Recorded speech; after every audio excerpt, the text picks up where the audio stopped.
My dog dragged me to an old cabin at dawn. The leash came tight like a bell rope, the kind of tug that wakes you from sleep and shreds the edges of whatever plan you thought you had for the morning. We were 3 miles from the nearest road, the kind of place where your truck radio's out and your patrol log feels like a promise rather than a map. The mist rolled low, smelling of wet cedar and earth. The trees stood like cathedral columns, swollen with moss and the slow silver of lichen. Gus, short for Augustus, an idiot of a mutt that followed me on every patrol, pulled me through the understory with a kind of urgency that made my heart thump against my ribcage. There was a building tucked into a cleft of ancient trunks, not a full cabin, more a weathered lean-to with planks ironed by rain, its roof sagging toward the ground as if listening. Someone had carved a small bear into the lintel, rudimentary, weather-softened, but unmistakably deliberate. Beside the doorway, a post bore tally marks cut into the wood, deep and old, each notch blackened with time the way old wounds darken. The air tasted of charcoal and cedar resin. Gus was at my feet, muscles vibrating, ears back. He wouldn't let go of the leash. I had been a ranger long enough to know when the forest was telling you something in a language that wasn't words. But I had never had a leash tell me to go somewhere. The man who stepped out from under the lean was small but straight. He wore a wool coat that had been mended too many times to count, and a hat that had the crown of a winter hill. His skin was sun-bronzed, eyes like burnt wood. I'd seen him before at the district meetings, Thomas Whitehorse. He moved like someone who had spent his life moving through trees, the arcs of his steps respectful of roots and fallen branches. He did not surprise me as much as he surprised my dog. Gus dropped his weight and whined, then nuzzled my hand as if in apology. "There's someone in these mountains who needs to meet you," Thomas said, and he said it like fact, like weather. He didn't ask. He didn't smile. He offered me a cup of something steaming, tea, I think, and I accepted because that felt like the right thing to do. The steam rose and smelled like cedar smoke. The carved bear on the lintel looked almost like a guardian, not of a property line, but of attention. "If you can be trusted," Thomas added, leaning back against the post, hands cupped around the breath-warmed cup. I should have told him I couldn't. My training as a junior ranger had been full of forms and checklists and nice-sounding acronyms, EIA reports, old-growth assessments, mitigation plans. I'd learned how to count trunks in a stand, how to fill out an impact statement, how to recommend a preservation boundary in a language that made hope sound like negotiation. I had been taught to be precise, to be careful. I had not been taught how to be quiet enough to hear the deep syllables of the forest, how to listen past permits and press releases. Instead, I said, "I'm a ranger. I keep things safe." Thomas did not laugh. He tilted his head.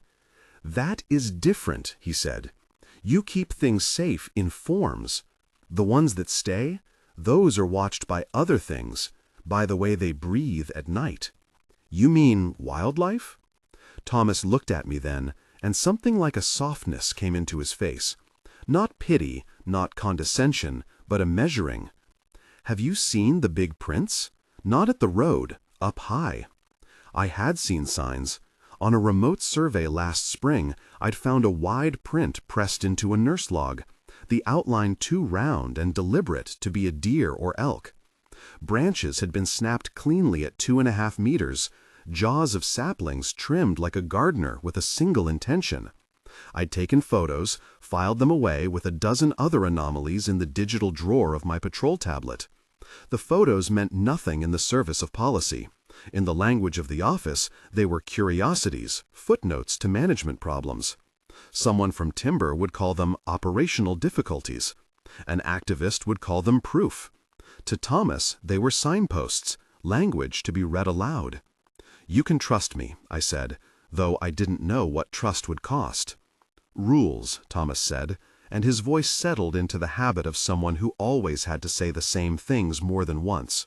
"No cameras, no recording, no leaving the place, No telling unless we say. You nod? I nodded. The rules were carved into my shoulders like notches of a different kind. I slipped my phone into my pocket. Gus seemed to understand. He settled into a small, watchful circle at my feet, ears twitching like a radio picking up a faint station. You have to understand something about Thomas. He carried the weight of being a translator not just between languages, but between logics. He could explain to us how the cedar remembers, how nurse logs nurse saplings back into life. And he could explain to bureaucrats how a stand of ancient trees tied to a village were not only timber volume, but memory. He could also coax a lease-hungry board of supervisors into pausing a cut if the words came packaged the right way. There was a reason we sought him out on sensitive matters, because his presence brought a kind of moral force that the paperwork could not. He was a mediator in the way my job required mediating, not between two people, but between two visions, one that viewed land as a ledger, the other that viewed it as kin. We walked. There was a path, though in places it had forgotten its purpose and become a sketch of itself. Fern frayed at the edges, moss bridging hummocks where footsteps had once been predictable. The trees opened and closed like hands. Light fell in veils. Thomas's bits of talk were small and spare. Comments on the quality of the moss, the presence of certain fungi that meant the soil still held a long memory. He spoke of mycorrhizal threads, how they braided tree to tree like conversation. He did not mention the things he'd said at the lean-to's doorway, only that someone wanted to meet me. The trek was a kind of test. So many of the forest's thresholds are tests. Does your deer announce you? Do your boots stomp? Do your impatience and ego break small things without noticing? If you are loud, the forest learns your voice and marks you as another aggressive herbivore. If you are gentle, it either ignores you or recognizes you as something else. Gus walked like a child told to be small, head down, tail low. He seemed tuned to the same low frequency Thomas listened for. At a ridge, Thomas stopped and pointed. He did not say, "There." He only made a gesture toward a hollow where the trees shaped themselves around an old clearing, their roots like ribs. Near the hollow's heart, a shelter leaned into a fallen cedar. It was not the lean-to I had seen at dawn, but a different structure, older, less tended, roof stitched by moss, walls made of peeled planks and padded branches. The air around it felt different, like a room warmed by a living thing. There were marks, carved letters and figures along the beams, a bear, a cedar, tally marks like a counting of seasons. "You must show respect," Thomas said softly, and he set his palm on the carved cedar beside the entrance. His fingers lifted thin ridges of resin. "The ones here keep memory. We do not make it our business to make them legible to everyone." I thought of the tally marks. I thought of the bear carving on the lintel, the smallness of its face, that nevertheless seemed to hold courage like an ember. I thought of my paperwork sitting in a folder labeled with a project number. How paltry it seemed next to the wood, which had been carved by hands that measured time differently. Thomas sat on a log and took another breath of that cedar smoke tea. He looked at me, and when he spoke, it felt as if the syllables had drifted down from the canopy itself. "You will go in by the rules. You will wait. If he speaks, you listen. If he is quiet, you keep your voice quiet. He chooses what to say." The old rulebook of fieldwork had taught me what to do when you found something rare. Document carefully, collect data, contact specialists. Thomas's rules were older than any of that. They were human protocols for handling something that was neither lab specimen nor angry myth. The sun slumped. It made shadows like spilled ink. We sat waiting, the three of us, me, Thomas, and Gus, beneath the watch of the carved cedar. Then the sound started. Not a shout, not a roar, but a low thing that could have been a wind at the back of a throat. Gus's ears jerked. Thomas closed his eyes and breathed as if listening to a song he'd heard before. It felt like an animal rising, like a presence folding itself out of the woods. When the thing stepped into the shelter's doorway, it did not move like the stories I had heard as a kid around campfires. It filled the doorway as if the frame had been made for it. You could see the work of time in the hair, darker at the roots, silvered with lichen at the tips. Its shoulders were broad enough to put the mind into slow calculation. These are shoulders made for standing under storms, for shifting trunks, for bearing the weight of centuries. Its hands were large and calloused in a way that suggested tenderness as much as strength. One of them rested on a carved cedar totems in a gesture that was almost reverent. He, Cale, Thomas later told me the name, made a sound that I could not compare to anything in my catalog of life. It was a convening hum and a question all at once. Thomas translated for me, though his translation was less of a word for word and more of an ushering into meaning.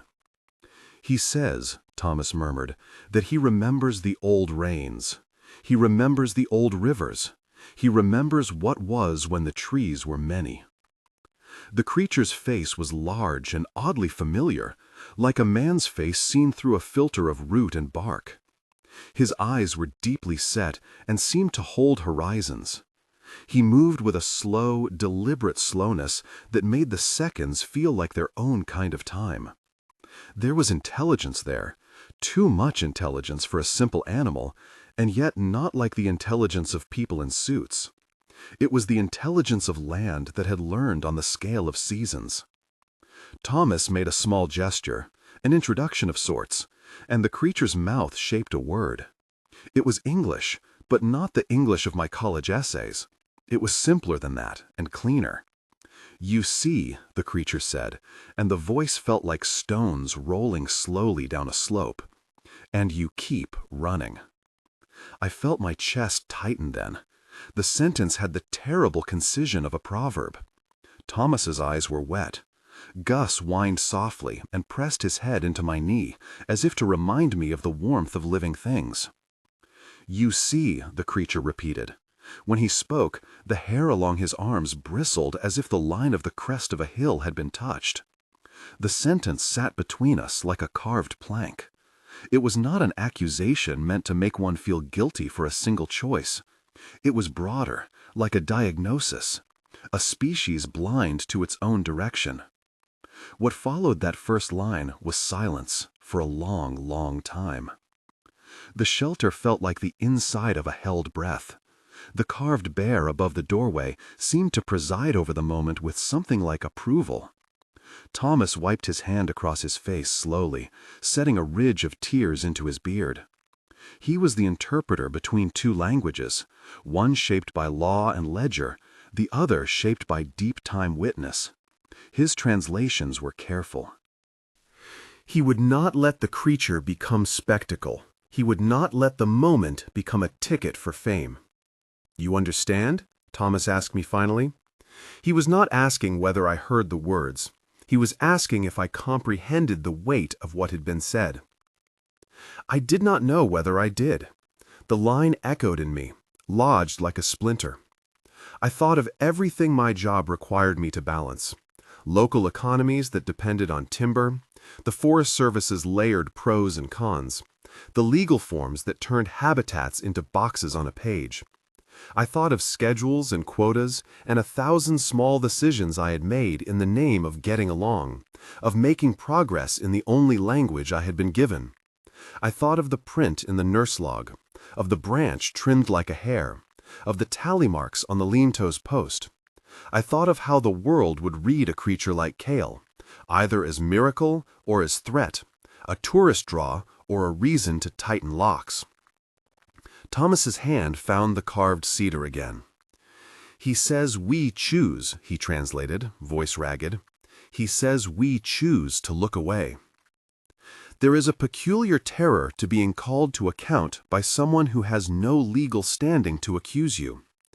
Cale had no offices, no statutes to cite, no public relations team.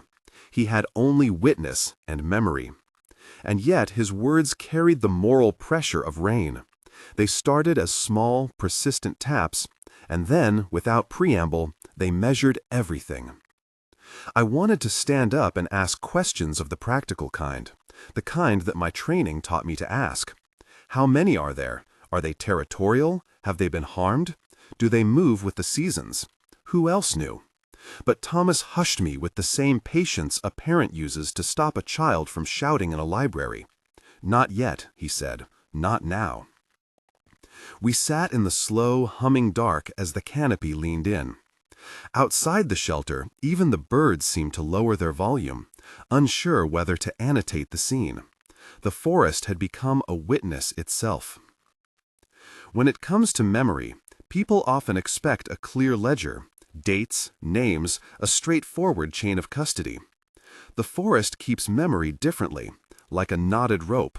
One pull affects another spot far down the line. Cale's presence felt like a strand of that rope come to the surface. He was both a guardian and a ledger, more an organism of memory than a creature of action. His accusation, "You see the cliff and you keep running," was not just about timber and permits. It was about an entire civilization's motion, the small, cumulative choices that become trajectory. I will be honest, I left that day with my head full of questions and my course-plotting instincts ratcheted. I had an inventory that felt like a shrine: the carved bear, the carved cedar, the tally marks, the hush under the trees. I had a name, Cale, and a voice that would not leave. I had a rule I had agreed to: no cameras, no recordings. I had a responsibility that felt both small and impossibly large.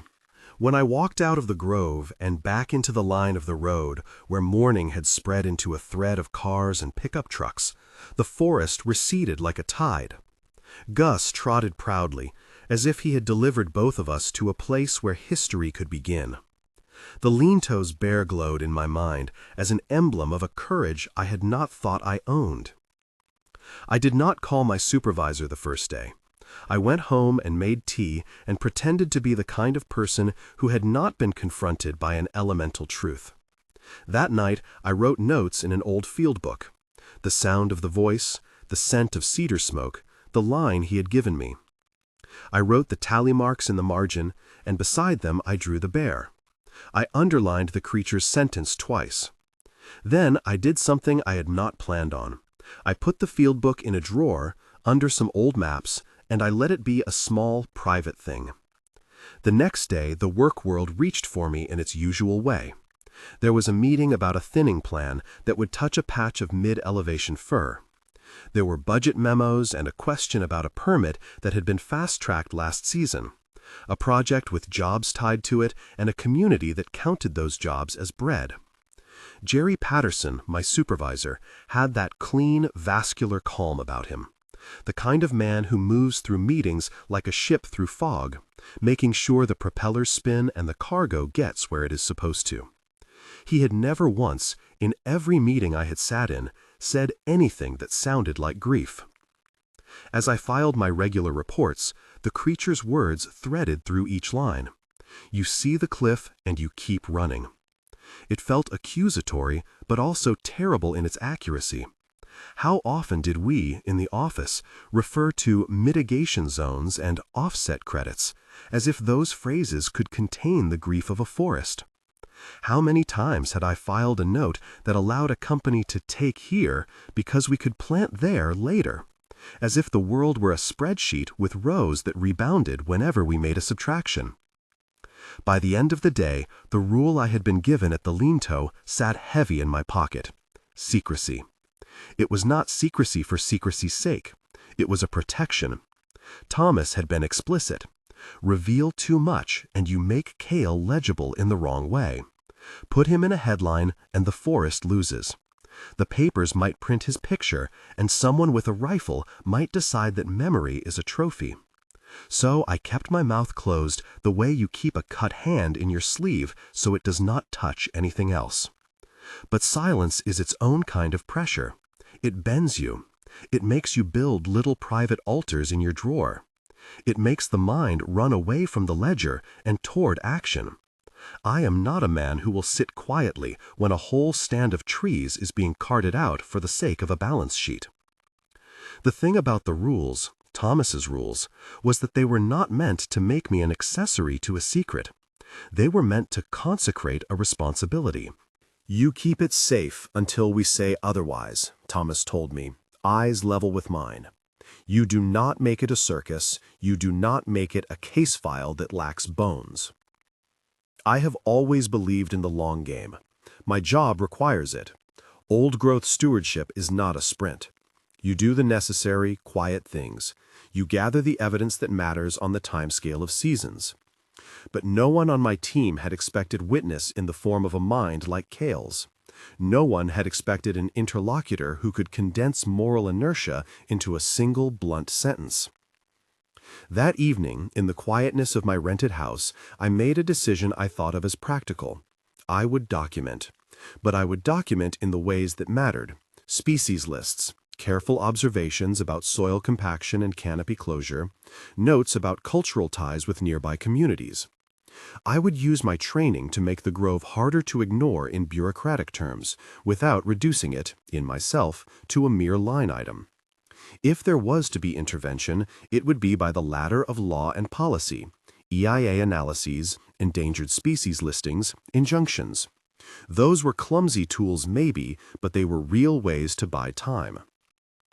The trouble with policy is its slow, and then, sometimes, pitiless speed. It required the kind of documentation that meant time, experts, letters, aligning tribal consultation, pushing for impact assessments. It required allies. I did not have allies to spare. The Forest Service has its own internal logic, preservation or production, depending on the pressures that circled closest to the chest. So I did what rangers do. I started a file. I wrote the stand description the way we had been taught.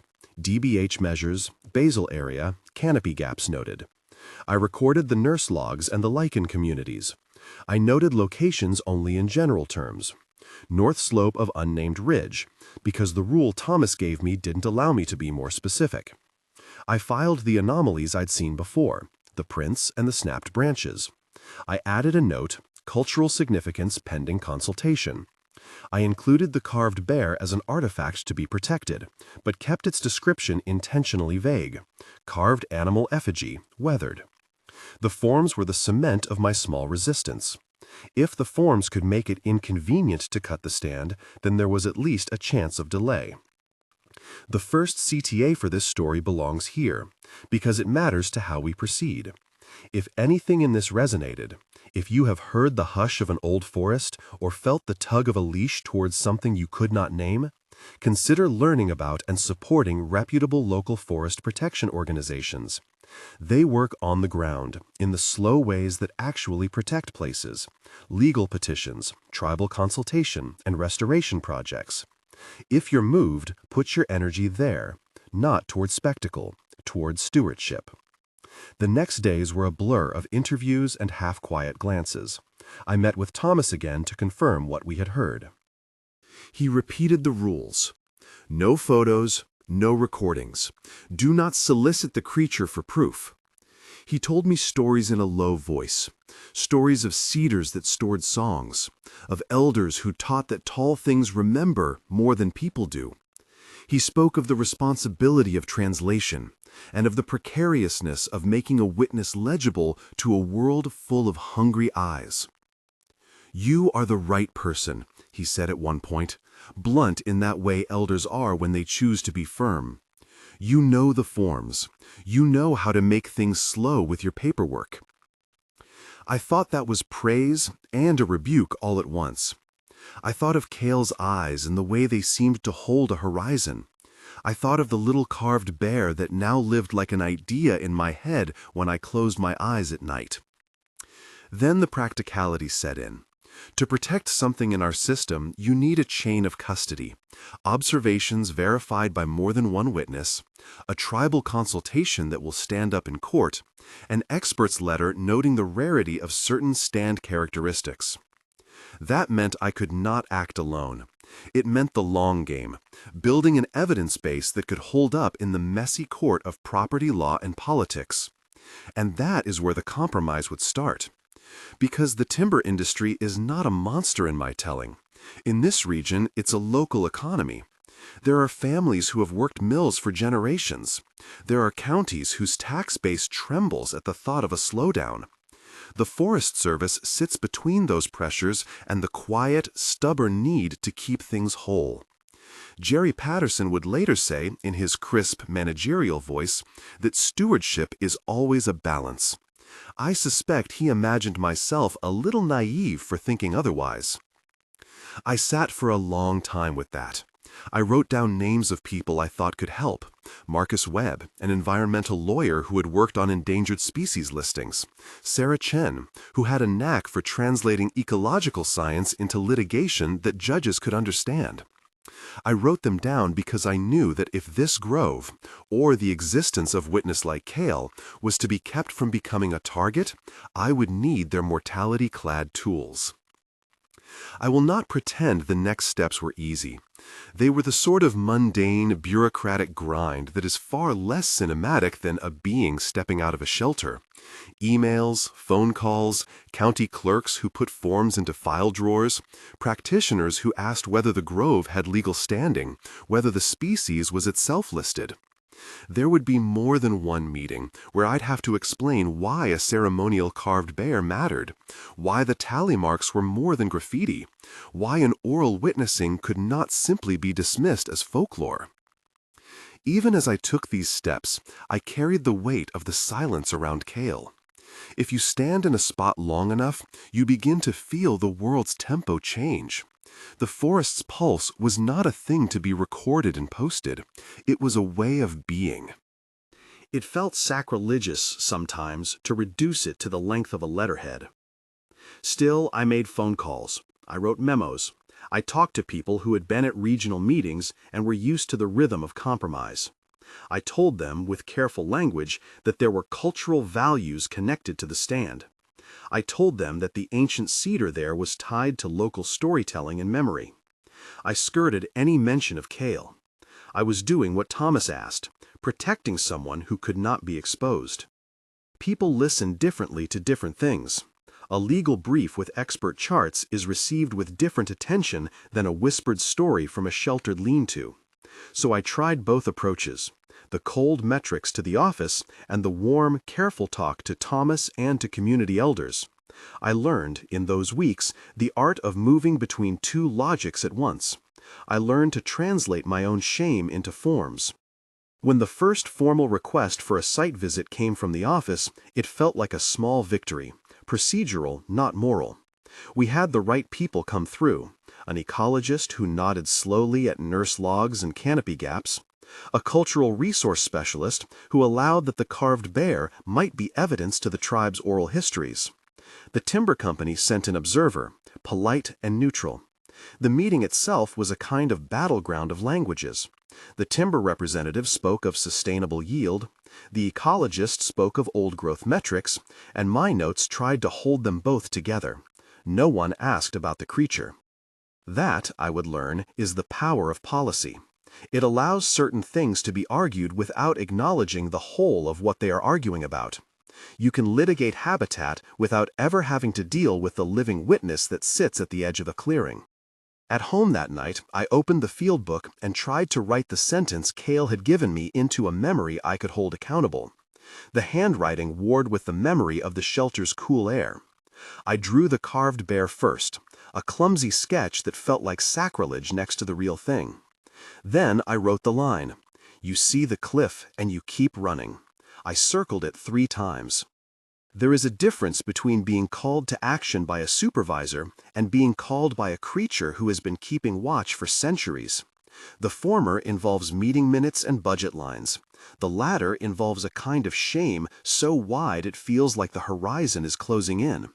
Which is to say, I left both meetings and shelters with a seriousness I could not shake. I slept poorly that week. My dreams were full of trees that bent so close I tasted their breath.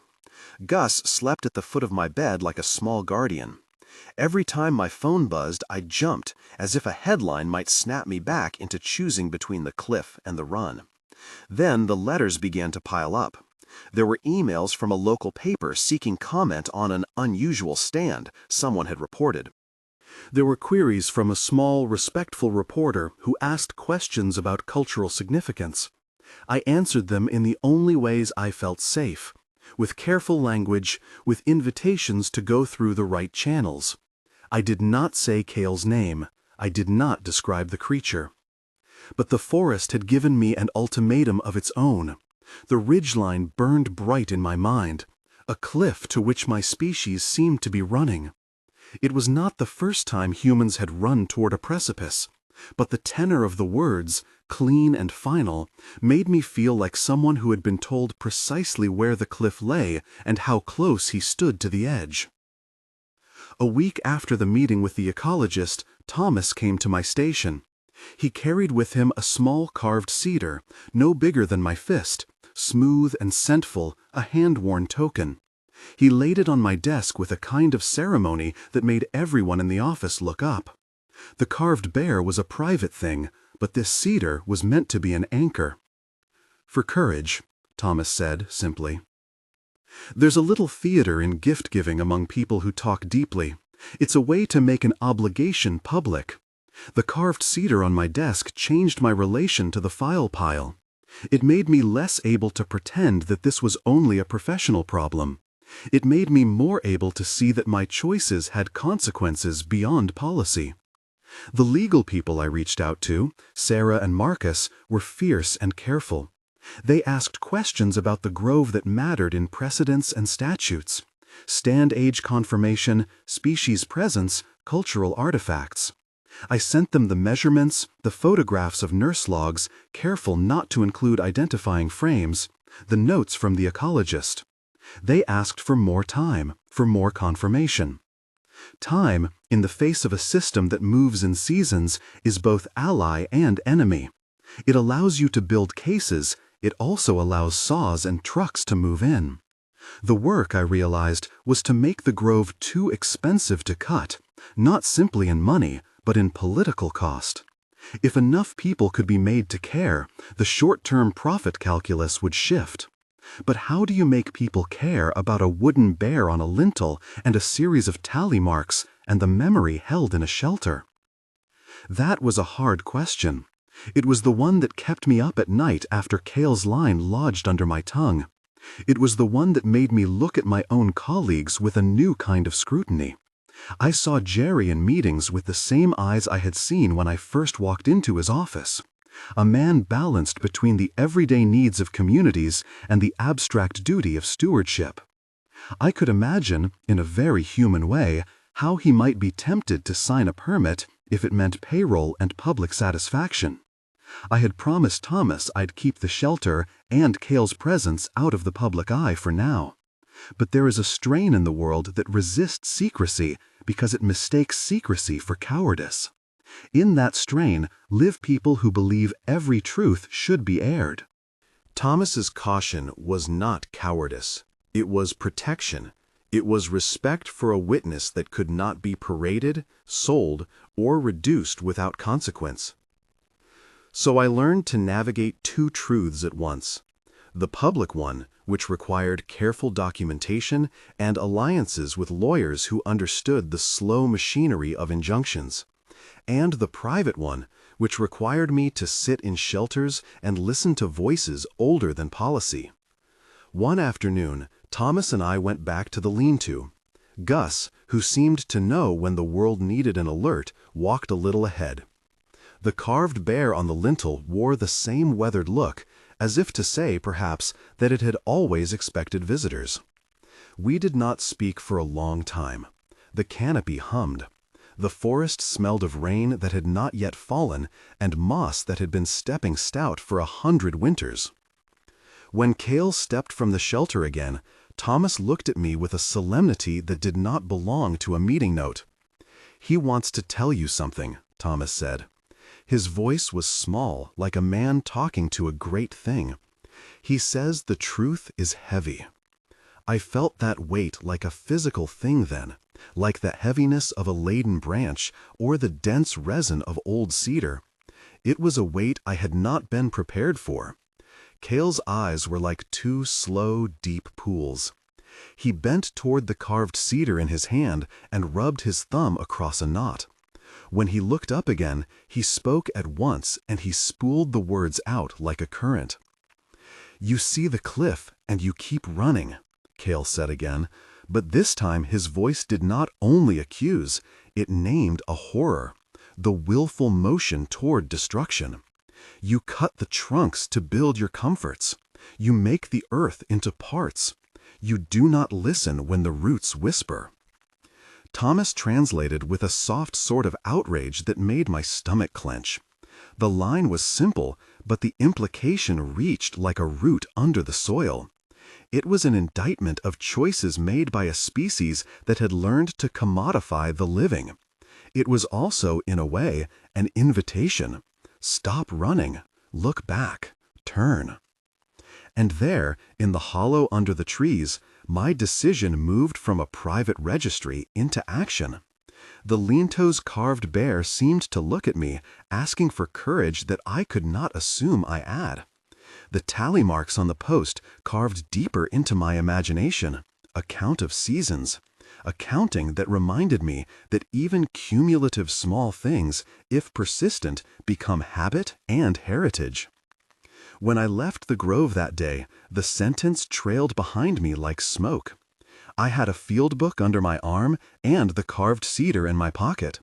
I had an obligation and I had the beginnings of a plan. The sorts of plans that begin with documentation, then seeding legal protection, then inviting others to the slow, stubborn work of care. I did not know then what resistance I would meet. The inevitable pressures from people who saw only the immediate needs of their families and towns, the corporate letters that would come with polite but firm legalese, the internal emails that would hint at compromises. I did not know how many times I would have to choose between the immediate comforts of making everyone happy and the gnawing, patient need of ancient trees. All I knew in that moment, as the forest closed its canopy around me again and Gus sat obedient at my side, was that a creature had named something we had tried to keep from ourselves. The name of that thing was slow-motion destruction. The measure of the response I was willing to give would be my own tally mark. We walked back to the truck in a silence that felt ceremonial. Thomas did not offer solutions. He gave me the carved cedar, and that was the closest thing to a charge I received, to be brave in the small ways that make the long game possible. Gus blinked up at me with the unasked question the dogs have: "Are we tending our flock?" I started keeping better notes. I reached out to Sarah and Marcus and asked them to look over the ecologist's assessment. I made quiet calls to tribal contacts to begin consultations that were paper-thin in the beginning, but could, if the threads held, become a net. I started making noise in all the proper channels. Emails with attachments, labeled files, notes that read like a plea hashed into bureaucratic grammar. Sarah and Marcus answered with the kind of clinical empathy that happens when lawyers decide to care. "We can ask for a temporary restraining order," Marcus said over a phone call that smelled faintly of takeout and late-night research. "If we can show imminent harm and cultural value pending consultation, judges will sometimes grant a preliminary injunction to stop mechanical equipment from entering a site." Sarah's voice was precise. "We'll need the ecologist's memo, tribal consultation proof, and we'll want at least 2 expert declarations. We'll keep it narrow, don't say things that let the other side frame this as a land grab." Legal phrases felt like bandages, useful and only so big as to cover the wound. Still, they were tools that could slow the cut. We began to stitch the grove into law's language. The age class of trees, the continuity of canopy, the nurse logs that held generations worth of seedlings. I sent Marcus the ecologist's measurements, the cultural resource specialist's note about the carved animal effigy, and edited versions of my field notes that respected Thomas's rule not to give locational specifics. Thomas agreed to sit for a tribal consultation written record in a way that honored both his caution and the need for paper. He spoke to his counsel quietly and allowed a statement that articulated the grove's cultural significance without turning private lore into a public spectacle. It was vital. Courts listen to affidavits and weight them as evidence. A tribe's formal position could be the kind of hinge that tipped an outcome. Margaret, the county librarian who had been sort of an unofficial archivist for decades, turned up something small that mattered. In a brittle newspaper clipping from decades earlier, she found a mention of a community story tied to an ancient grove nearby, an account of elders collecting cedar sprigs in winter for ceremony. It was not proof of anything supernatural, but it showed continuity of human relationship with the stand. She photocopied the article with hands that trembled as if the paper itself might crumble, and she delivered the copy to my desk like a small offering. To her, it seemed obvious that public memory mattered. To me, it felt like evidence wearing the scent of home. We filed the motion. Marcus framed it tightly. Imminent harm, lack of consultation, likely irreparable cultural and ecological damage. The judge we appeared before was careful and elderly and had a way of reading the room that made everyone tidy their pens. I sat in a chair that creaked and kept my hands in my lap like a boy at sacrament. Sarah argued the cultural significance. Marcus walked the ecological metrics like a man reading a map. Thomas's counsel submitted the tribal statement. We did not say Cale's name in court. We did not need to. The grove was a person enough for now. The injunction came back faster than any of us expected, a temporary restraining order to halt logging operations pending further hearings. For a small stretch of time, the grove was legally untouchable. It felt like being given a reprieve in a war zone, relief, and the knowledge trouble was far from over. When the order arrived, the office hummed. People who had never spoken about the project's human dimensions suddenly adopted a tone that suggested we were all professionals balancing acts. Jerry's face carried its usual composure, but there was a new steely line along his jaw. Patricia Woolmer, who ran regional oversight, sent an email that read like an attempt to keep the machine humming while acknowledging the court. We will comply with the order, it said, and we will conduct internal reviews in the interim. The wording was diplomatic, too diplomatic, and to me it felt like a powwow of careful words that could be used later to explain either courage or compromise. The injunction bought time, but time is porous. The timber company, represented by lawyers with soft shoes and well-folded arguments, filed motions that sought to dissolve the order. They pointed to economic impact, local mills, payrolls, and contracts. They suggested our request was an overreach, a hold on the godsend of local work. To their credit, their case was not evil on its face. It was a conflict of worldviews. For some families, these mills weren't abstractions. They were dinners, school payments, and rent. That nuance gnawed at me. And that nuance is what made my choice cost. Someone in a staff meeting, an anonymous email, a quiet rumor, implied I had gone outside protocols, that I'd stirred controversy without permission, that I'd preferred myth to policy. An HR investigator came by with a polite tone and a stack of forms. Jerry's face was that of a man who trusted process more than people. We need to make sure we followed procedure, he said. The implication was clear. Be careful who you call. I understood that the agency had to protect itself from seeming capricious. On the day a reporter from the Seattle paper called to ask about an unusual injunction, I said nothing about Cale. I answered carefully. The paper ran a story that framed the dispute as a tug-of-war between environmentalists and industry, quoting our filings and the timber company's counsel in balanced breath. Somewhere in the back of that article, Margaret's archival copy was cited, and the public began to know that an old grove had been put on pause. The story brought attention, and attention tugged at things we had hoped to keep quiet. Calls came in, not from folks looking to meet a creature, but from concerned neighbors, environmental networks, and yes, the odd theorist who wanted proof. Then came the allegation that changed everything. Someone on our team leaked a part of my report to a local union newsletter. It was only a paragraph, but it was enough for management to raise an eyebrow. The email chain was traced. No, it was not traced to me, but the pressure became personalized nonetheless. My supervisors asked for my notes. HR wanted a statement. Someone suggested I had an agenda.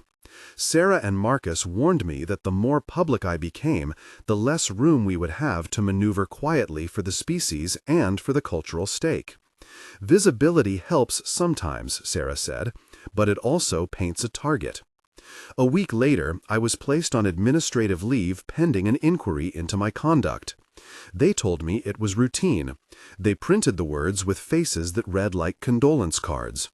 I packed a box at my desk with field supplies, the carved cedar Thomas had given me, Margaret's printout, and my shoulder-length field book that held 1,000 notches of memory.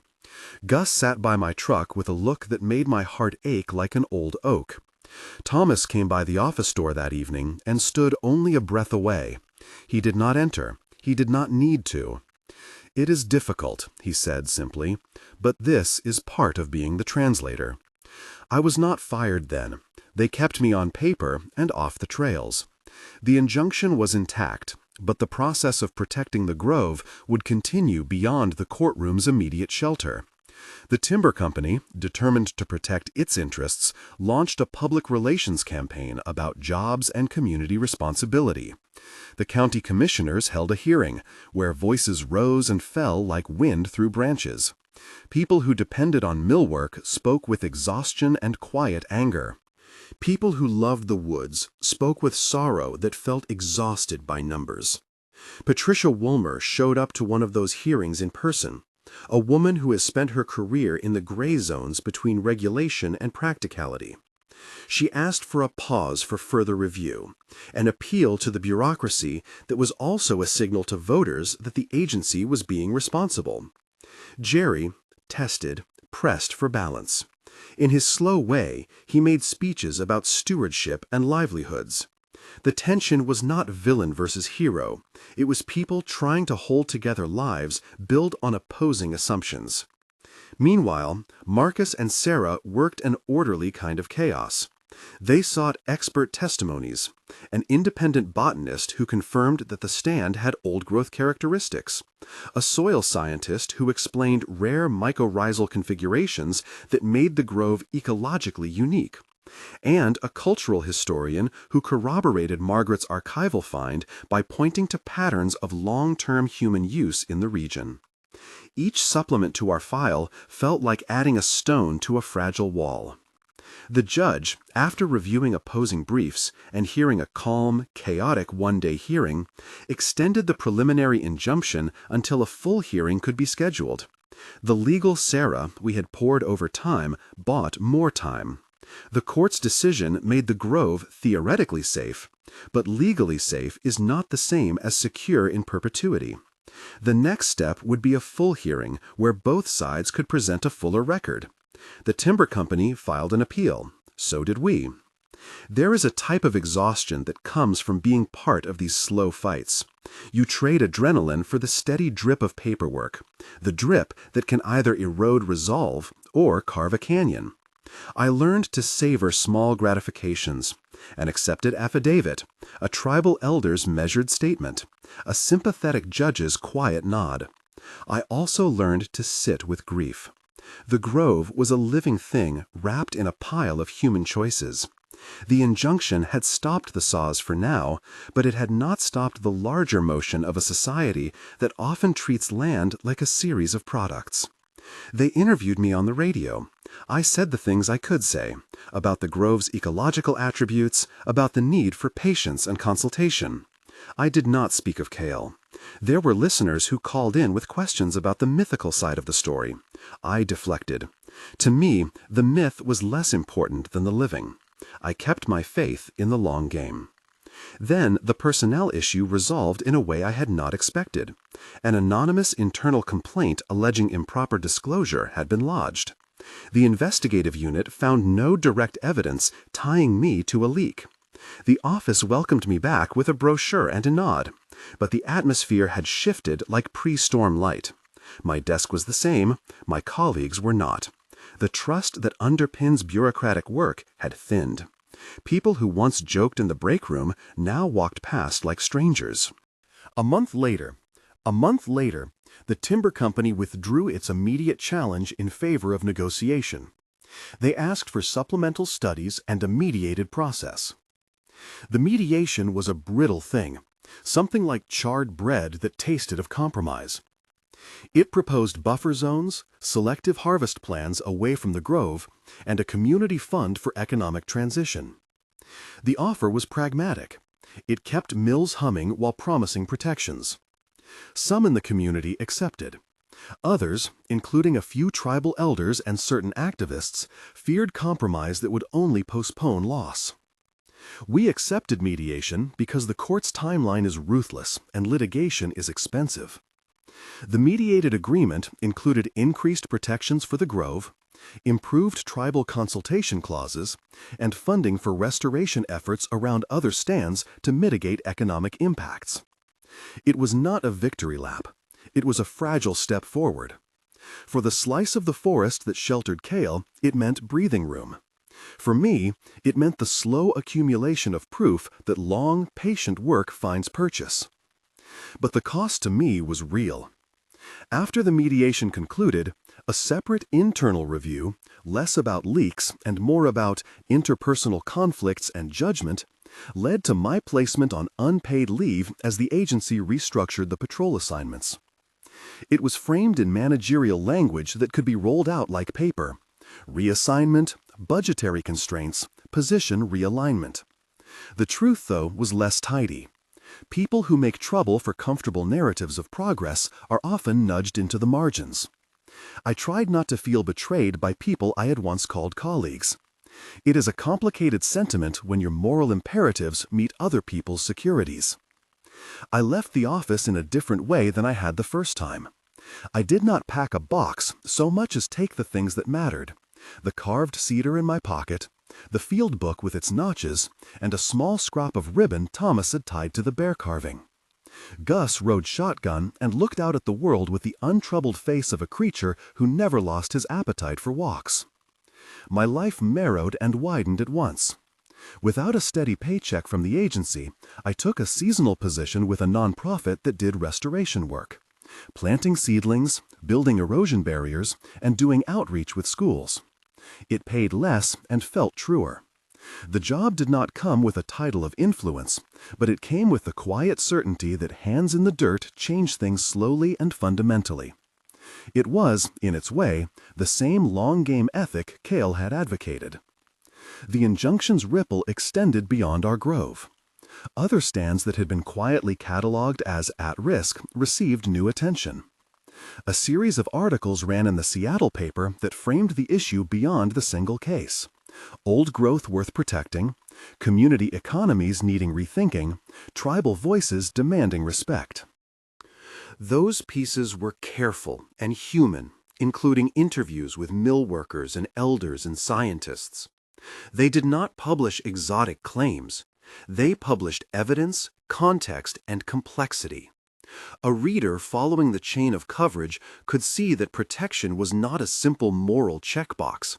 It required money, law, and the patience to let ecosystems outlast short-term appetites. Through all of this, I still visited the shelter when I could. Thomas allowed it, quietly and with the same rules. Each visit was a ritual of small things. I would hike in with a small bag of food, mostly human fare that could be shared, and I would sit with Gus at my feet while Thomas and I drank cedar tea. Kale was patient. He did not teach in sweeping sermons, but in small sentences and images that lodged like seeds. One afternoon, when the sun lay low and the forest smelled of damp wood, Kale spoke again in a way that felt like instruction. "You measure with tools," he said, and Thomas translated, "and you count with time." Kale's voice folded into the damp air. "But you forget the listening." "What does listening look like?" I asked, because the question had been the frame of my life since the first time I heard his voice. Kale looked at his hand, at a scar that cut through the hair of his palm and traced a line like a river. "It looks like slow change," Thomas murmured. "Not the kind that makes headlines, but the kind that makes room." Kale's eyes met mine with an intensity that was not the hard glare of accusation, but the patient look of one who waits for seasons. "You are given a tally," he said. "You mark. You forget. you mark again. He touched the carved bear I sat with and rubbed the small cedar surface gently. Make your marks matter. We talked about the tally marks on the lean-toast post, how each notch represented a year in the life of the shelter perhaps, or a survival count. Thomas said some of the notches were older than living memory, and some were fresh. It is how they keep track, he said, not of property, but of weather, of loss, of those who come. Cale's words stuck to me like resin. He did not ask me to be brave in a single cinematic moment.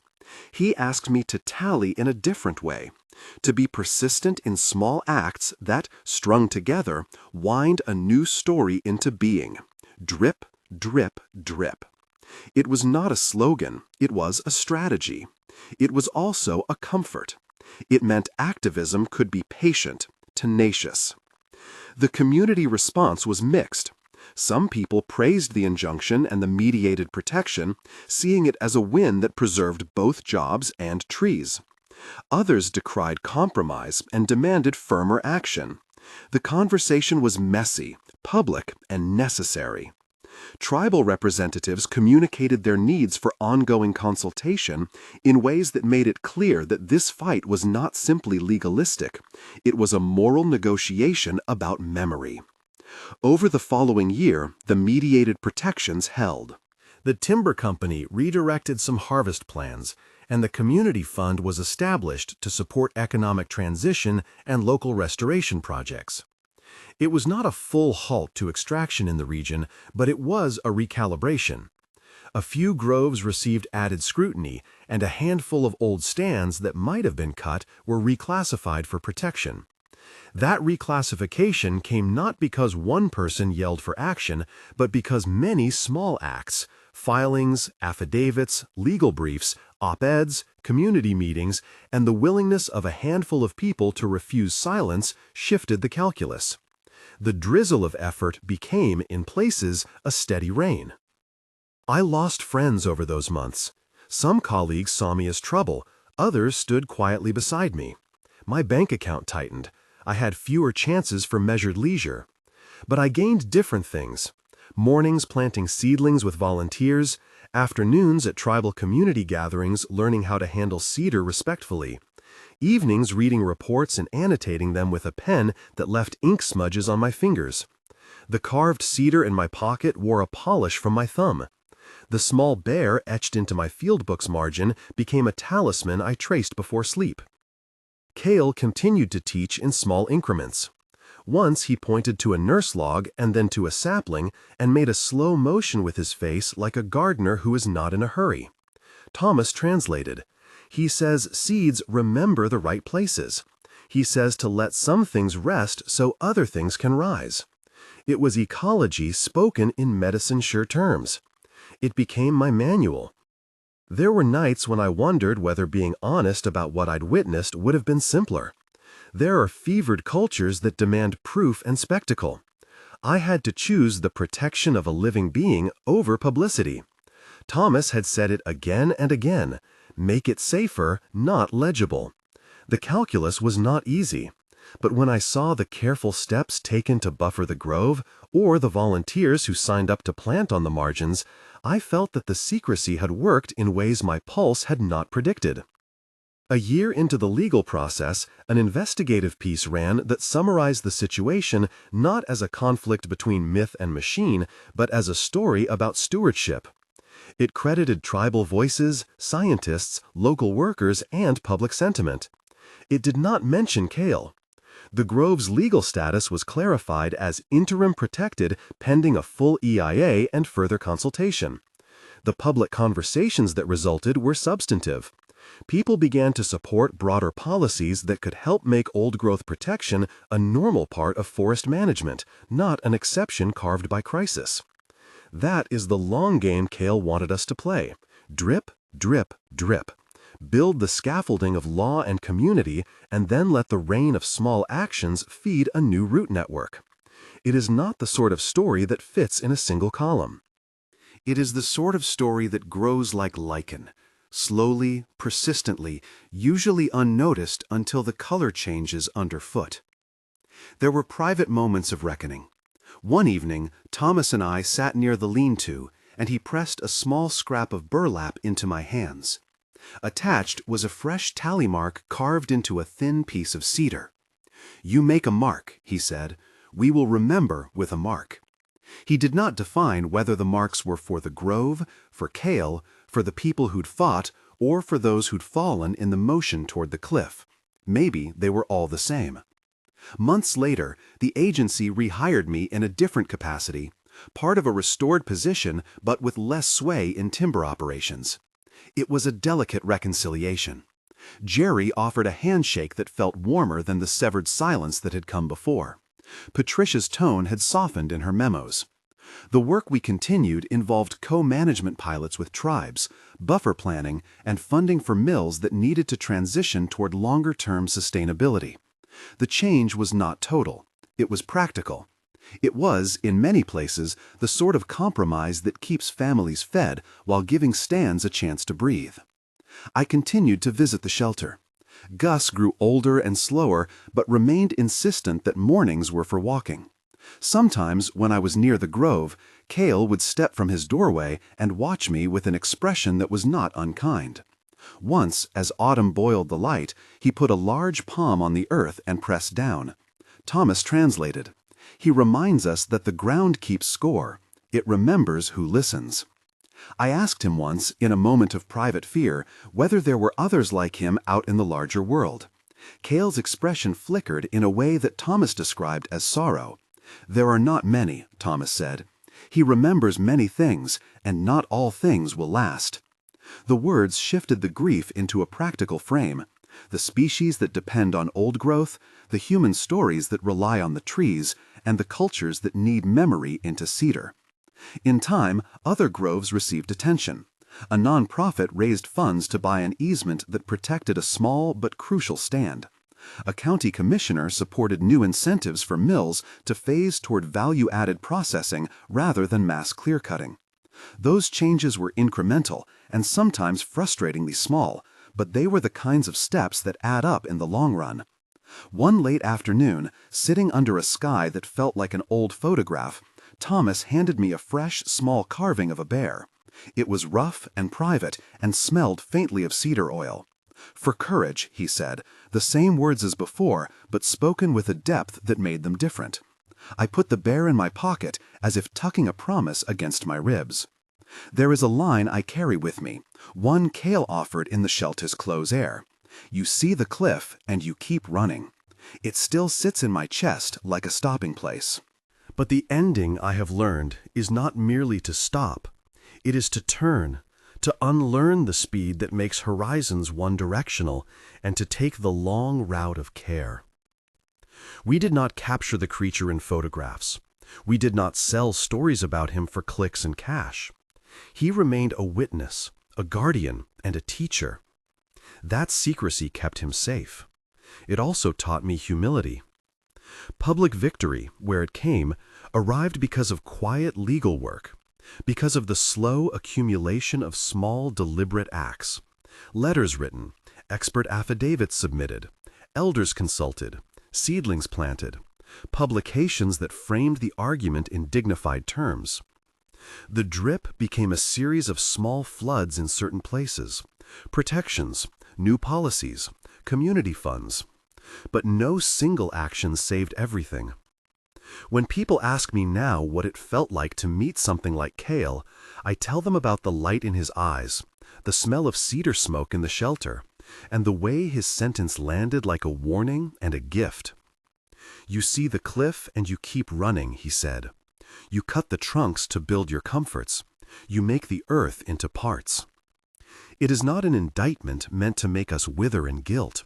It is a call to attention.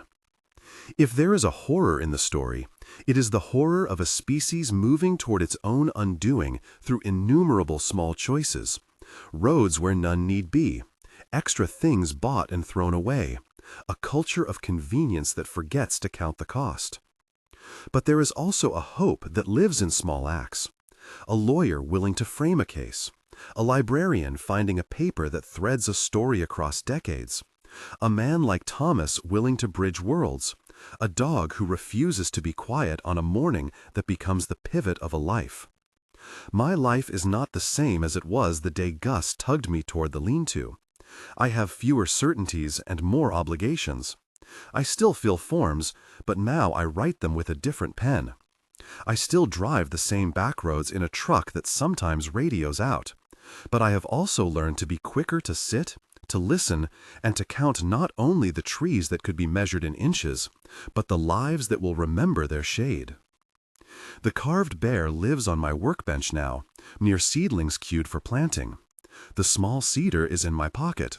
The tally marks, if I make them, will be for small things that make slow progress. The injunction provided the breathing room that saved a growth for now. The legal fight did not save everything, and it shouldn't be presented as a final victory, but it bought seasons. Seasons, in the language of the forest, are a kind of salvation. If you read this and feel a tug, if you have ever felt your feet slow when you walked under a canopy, if you have ever found yourself listening for a sound you could not name, then consider the last thing I'll ask. Support reputable conservation efforts that work with tribes and local communities. Put energy into long-term stewardship, legal safeguards, and restoration programs that don't reduce living things to line items. Do not turn secret witnesses into spectacle. Protect, consult, and, above all, listen. Gus sleeps under the table as I write this. When I close my field book, sometimes I feel the weight of the tally marks, and then the lightness of the small bear in my pocket. And I remember the voice in the shelter that said one line over and over, simple and devastating. You see the cliff and you keep running. It is a sentence that asks for something better than panic. It asks for attention, care, and the slow courage to change direction.